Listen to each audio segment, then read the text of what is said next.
तो आज हम बातचीत शुरू करते हैं और आजकल की फैशन है भाई हैशटैग विदाउट फिल्टर।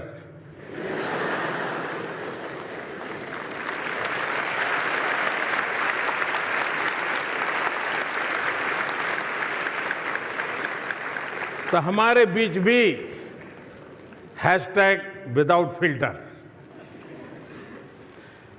जैसे आप अपने दोस्तों से बात करते हैं वैसे ही करेंगे, कोई बोझ नहीं, हल्की फुल्की बातें। गलती भी हो सकती है, मेरी भी हो सकती है, और मेरी होगी तो टीवी वालों को भी मजा आएगा।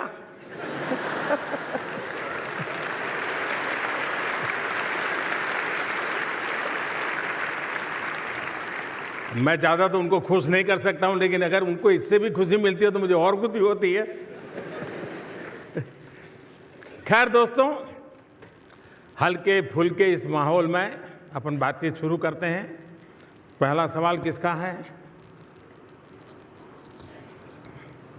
माननीय प्रधानमंत्री जी, आपके उत्साहपूर्ण प्रेरक उद्बोधन से सभागार में उत्सव का माहौल बन गया है। इस सभागार में उपस्थित हजारों छात्र छात्राओं के अलावा विश्व भर के 25 देशों से 30 करोड़ से अधिक छात्र, शिक्षक एवं अभिभावक इससे लाभान्वित हो रहे हैं। मान्यवर, आपके आशीर्वाद एवं अनुमति से अब हम सभी विद्यार्थियों, शिक्षकों एवं अभिभावकों के लिए संयुक्त लाभदायक प्रश्नों की श्रृंखला का आरंभ करना चाहते हैं। आइए अब प्रधानमंत्री जी के अनुमति से बढ़ते हैं परीक्षा पे चर्चा 2020 की विशिष्ट आकर्षण की ओर। मान्यवर, देश की आन बान शान की भूमि राजस्थान के पीडीएस सेकेंडरी स्कूल की कक्षा 10वीं की छात्रा यशश्री यहाँ उपस्थित है और आपसे मार्गदर्शन चाहती हैं। अपना प्रश्न पूछिए Yashashri. Good morning, sir. I, Yashashri, from Swami Vivekanand Government Model School, Rajasthan. My classmates and I are appearing for board exams this year. तो इसके बारे में हमारा बहुत बार मूड ऑफ हो जाता है। So, sir, please motivate us and give some suggestions to face the exams without any stress and nervousness. Thank you. धन्यवाद यशश्री। माननीय प्रधानमंत्री जी, यशश्री यह जानना चाहती है कि बोर्ड की परीक्षाओं के विचार उनका मूड ऑफ कर देता है। वह कैसे अपने आप को परिश्रम करने के लिए प्रेरित करे? मैं सोच रहा था नौजवानों का तो मूड ऑफ होना ही नहीं चाहिए।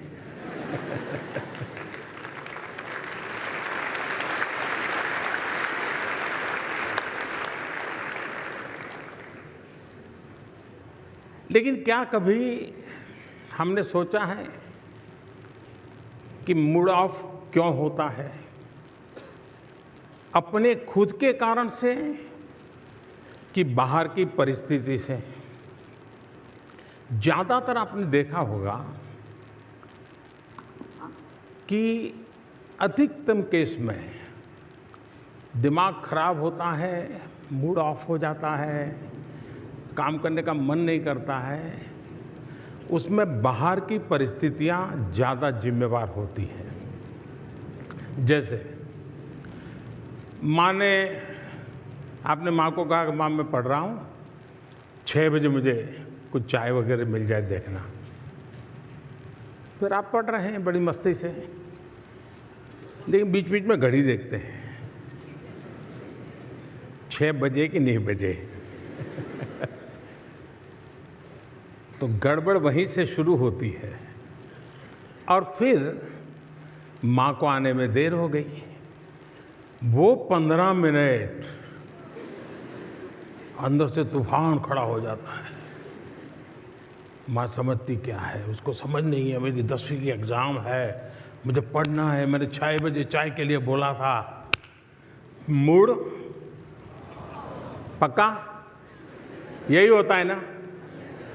अब सोचने का तरीका दूसरा, ये सब हुआ, लेकिन अगर आपने ये सोचा, अरे माँ इतनी मेहनत करती है, मेरी इतनी चिंता करती है, जरूर कुछ हुआ होगा कि माँ 6 बजे चाय नहीं ले पाई, तकलीफ में होगी। मैं जरा देखूं माँ को कुछ हुआ तो नहीं है। मुझे बताइए, मूड ऑफ होगा कि मूड चार्ज हो जाएगा? क्यों? क्योंकि आपने अपनी अपेक्षा को इतना अपने साथ नहीं जोड़ दिया कि जिसके कारण वो अपेक्षा पूरी न होते ही एकदम से मूड डाउन हो जाता है। अगर हम आदत बना दें, आपने देखा होगा कि हम 5-6 दोस्तों ने कोई खेलने का कार्यक्रम बना दिया, खेलने के लिए जा रहे हैं, लेकिन एक साथी अभी आया नहीं, हम लोगों को जाना है, जल्दी जाना है। आपने देखा होगा कि उन 5 जो पहुंच गए हैं उसमें 2 ऐसे होंगे जो छटपटाएंगे, यार आया नहीं, यार आया नहीं, देखो लेट हो गया, देखो लेट हो गया। उनका दिमाग उसमें। 3 ऐसे होंगे, अरे यार छोड़, आएगा। अपना मन का कैसा हम मैनेजमेंट करते हैं, ये मूड का साथ। जहां तक मोटिवेशन एंड डिमोटिवेशन का सवाल है, जीवन में शायद ही कोई ऐसा व्यक्ति हो जिसको इन चीजों से गुजरना न पड़ता हो। हर किसी को इस दौर से गुजरना ही पड़ता है, बार बार गुजरना पड़ता है। कभी कुछ करने के लिए बहुत मोटिवेटेड होते हैं, कभी एकदम से असफलता मिली तो डिमोटिवेट हो जाते हैं। अब आप देखिए चंद्रयान, आप सब रात को जाग रहे थे, हैं? चंद्रयान को भेजने में आपका कोई कंट्रीब्यूशन था क्या? नहीं था। लेकिन आप ऐसा ही मन लगा के बैठे हुए जैसे आपने ही किया है। किया ऐसा होता तक नहीं होता। और जब नहीं हुआ तो आप सब के सब साइंटिस्ट के बाद पूरा हिंदुस्तान एक प्रकार से डीमोटिवेट हो गया, नहीं हो गया था। आप सब रात को जाग रहे थे। कभी कभी विफलता हमको ऐसा कर देती है। उस दिन मैं भी वहाँ मौजूद था। कुछ लोगों ने मुझे, मैं आज सीक्रेट बताता हूँ, कुछ लोगों ने मुझे बताया था कि मोदी जी आपको वहाँ इस कार्यक्रम में नहीं जाना चाहिए क्योंकि इसमें कोई श्योरिटी नहीं है, आप जाएंगे और फेल हो गया तो क्या करोगे। मैंने कहा इसीलिए मुझे जाना चाहिए।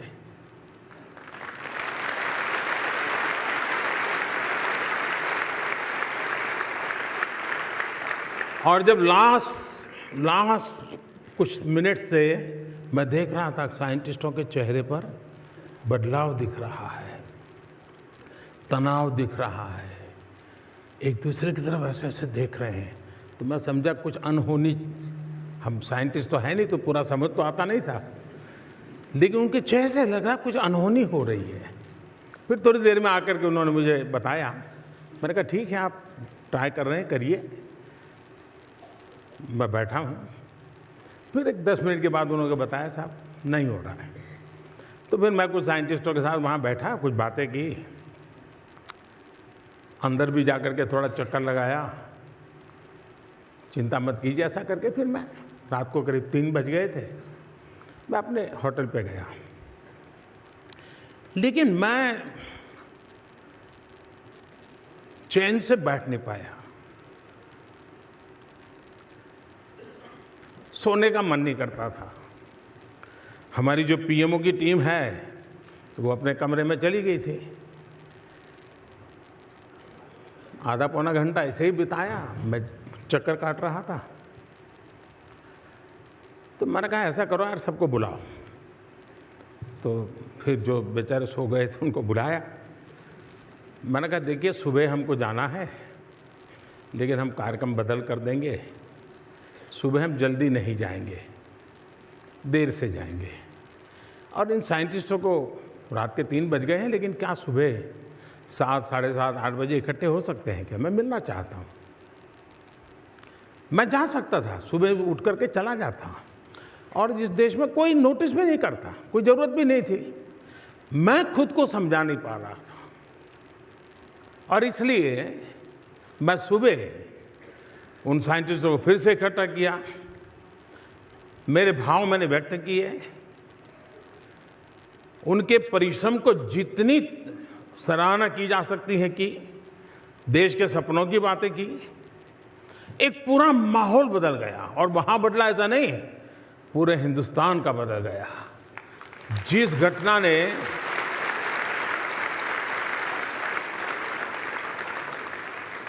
और बाद में क्या हुआ सब आपने टीवी पे देखा है, मैं कहना नहीं चाहता हूं। कहने का मतलब ये है कि हम विफलताओं में भी सफलता की शिक्षा पा सकते हैं।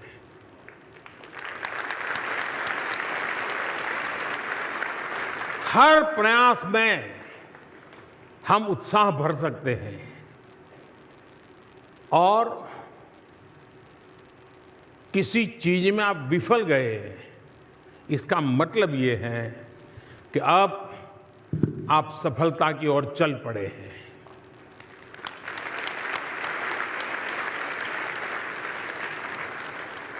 अगर वहीं रुक गए, फिर तो कितने ही ट्रैक्टर लगा दे, आपको खींचने के लिए नहीं निकल सकते हो। ये खुद तय करो, तो आप निकल सकते हो।